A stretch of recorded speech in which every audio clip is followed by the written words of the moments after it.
Avi Meyer's Greater Chicago Jewish Festival, and it is a beautiful sunny day. It's Sunday, no rain, mid-70s.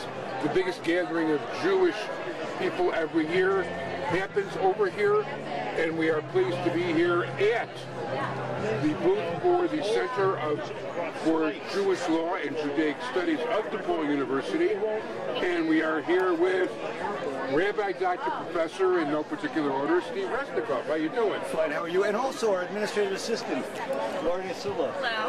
What's your name? Lauren Isula. Very nice. Anyway, tell us about what you were doing. So, at the College of Law, we have the Center for Jewish Law and Judaic Studies, and while we have different interdisciplinary programs comparing Jewish things to secular and other religious things, we also focus on combating anti-Semitism, because anti-Semitism is a growing scourge throughout Europe, and the seismic impact in Europe is having sort of like a tsunami effect that can even reach our shores. No, there's no question about it, and as a matter of fact, I do happen to see your stuff on Facebook, and you're a frequent writer about the BDS problem. That's a terrible thing. They try to shut down your speech by disrupting programs. They refuse to participate in programs which would be debates, and then they go ahead and are free to spew hatred and propaganda throughout the campuses. It's a terrible thing. I don't know if you realize that there's finally a national academic organization that's trying to fight this. We have an academic advisory board locally, and people from Northwestern, University of Chicago, Loyola, and so on. But there's now a national organization started in December called the Academic Engagement Network that's trying to have involved professors throughout the country. You know, it's interesting because we're talking about shutting down things. I was actually reading this week where one university president was actually saying the best thing he could possibly do is let unpopular people like that get heard so people will understand why they're unpopular as opposed to shutting down their speech, or perhaps it works the other way around. Now, getting back to what you were saying, it's good to see there's so many Jewish professors running around. How many are involved at this point? You just did a conference, I believe. Well, I think there's it just started in December of last year. So I think there's about 300 members, and I think there were about 100 people at the conference. It was in D.C. But when you say, just back up a second what you said, the issue isn't, there are different approaches to, we're not trying to close down or shut up BDS proponents. What we're trying to do is make sure that we get heard. And we would love to be able to debate them. They're afraid to debate us. Well, very much so, because they really don't have very good points. I mean, in terms of not letting them, I wouldn't say not letting them speak, but, it kills me that I'm never going to see Roger Waters in concert again. Because this guy is one of the leaders of the BDS movement, and I totally love the guy, but that's too bad. That must be like burning my videos. I'm sorry, I was never a fan. I love Pink Floyd. That's another story. Matter of fact, one of the best concerts, I ever saw him play together with Eric Clapton. Oh, well. When he first went on his own. I'm a big Clapton fan. I've seen him bar mitzvah a number of times. 13. In fact, some people say I've seen Clapton so often. He's very modest. He always starts his concert, thank you very much, God bless you, and he ends his concert. The only other thing he says is thank you very much, God bless you, good night. So my friends like to joke when he starts his concerts, it's thank you very much, nice to see you again, Avi. But BDS, basically, a lot of these people just don't know what they're doing. They're actually harming the Arab population in the so-called West Bank as much or more as they're hurting Israel and even themselves. They lose good-paying jobs. SodaStream is a perfect example. Exactly.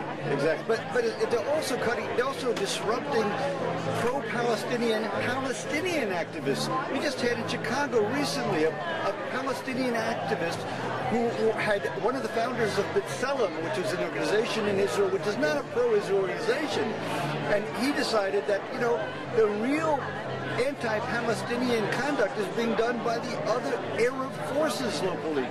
And he said no one's paying attention to it. So he's going on, and in fact, he wrote an article in the last JUF newsletter explaining that really the only way to improve conditions is for the Arab population to recognize Israel and to work with it together. And he was shut down, disrupted at 3 different universities in Chicago. It's a shame, but I hate to say it, the way things are going today, it just doesn't surprise me. It's absolutely ridiculous. And it's a very scary thing about what's going on the left in today's world. It's, you know, I always used to think when I was growing up that the right wing was more intolerant, but no longer. It just doesn't work that way. Yeah, I don't want to take political stands, but I have to tell you it's interesting that most people consider Donald Trump, and this is not political, this is not DePaul, it's only my, most consider him to be the right wing, the strange, and yet it's the anti-Trump people who were violent in last week. So it's scary. There's neither side seems to be the type of calm, tranquil conversation that we want to have. No, there's nothing like it. As a matter of fact, this being Sunday morning, I watched a couple of the news shows before I came out here. I got to see both Trump and Hillary live, and if it wasn't the fact that I have to replace the TV, I wanted to throw at least 2 Brooks ads. You know, I feel right now like we're at least a couple of play matches away from a good candidate. Well, there's the concept of tafasta meruba lo tafasta, right? You can't bite off too much. Our focus here in our center, at least, is to try to combat anti-Semitism by making sure that there's a more balanced perspective presented on campus.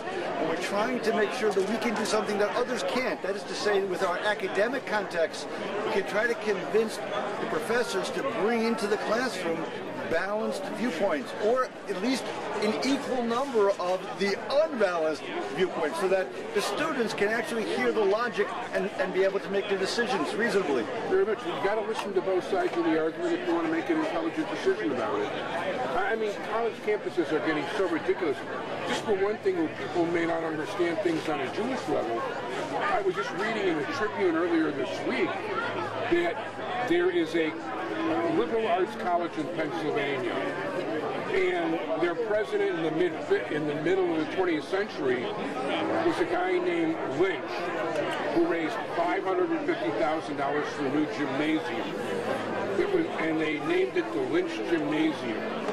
Now there's a group of students who feel it represents the horrors of the South from an earlier time, and want to change the name because it indicates that, and somebody's just not thinking.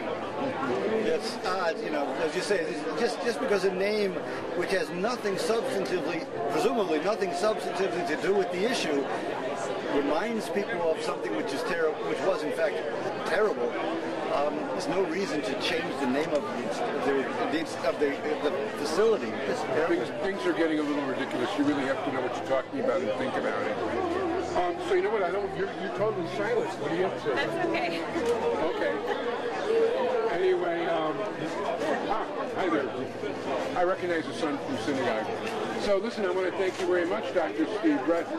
Professor Rabbi Steve Resnicoff. Steve, thanks. And pardon? Lauren. Hi, thank you so much for being here, and good luck in your battle. Thank you, Abby. You're welcome. You too.